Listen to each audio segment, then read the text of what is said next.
Okay, so I downloaded the picture of the Buffalo Bills.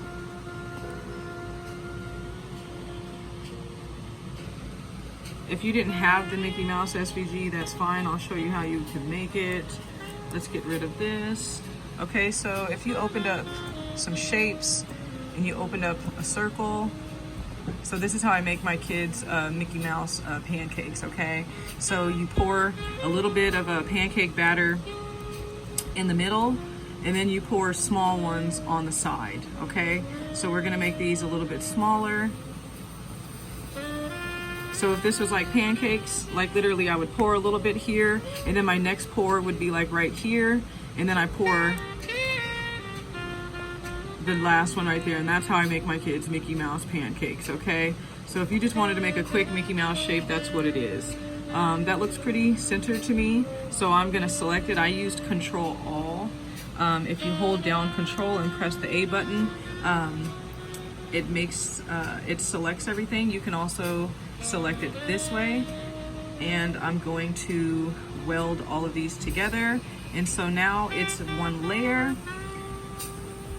I'm going to make this a little bit bigger, like that, and then I'm going to upload. I just saved it. I hope I can find it. I just saved it. There it is.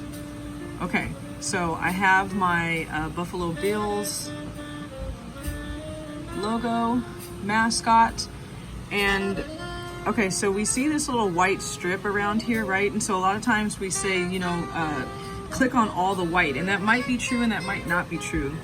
You always want to click your preview.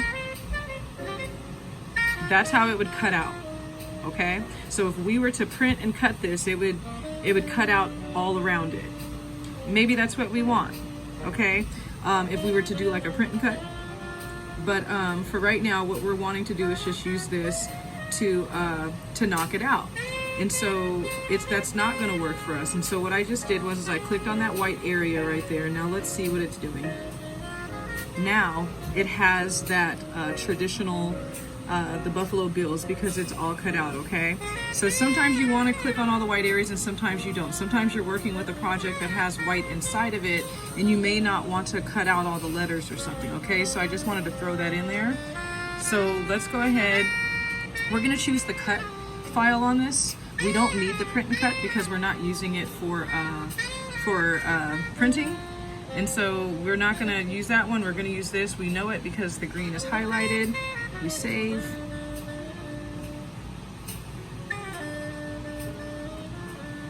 Save, hurry up. And then we're going to insert this, okay?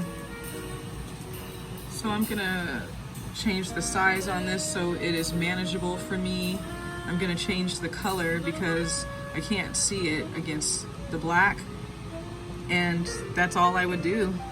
I would just put it in there like so, where I want it. And then again, you can select it like this and then press slice. And then move this little booger out the way. And then I know you can't see it, but over here in the layer panel, it does show us that there's a little black one right there. And if you just click on this and move it, ta-da, you got it, okay? So you can delete that and you can delete that unless you want to put it on the other side. Maybe you wanted to put his name.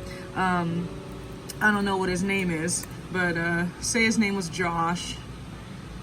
Again, I'm just changing the colors for our sake just so we can see. If for some reason you can't see the font when you put it against the thing, all you need to do is play with your layers and send something to the front or to the back for you to be able to see it, okay? So same thing with letters. I would just select everything, or select the two layers, the letters and the Mickey Mouse, and I would push the slice button, okay? And again, it created all these extra, not all these extras, but it created an extra layer because this is, it's almost like a stamp. Okay, so we can get rid of this one. We can move our Mickey, and as you see, we have a name and we have the Buffalo Bills logo, okay? And so that's how you would do it on any design.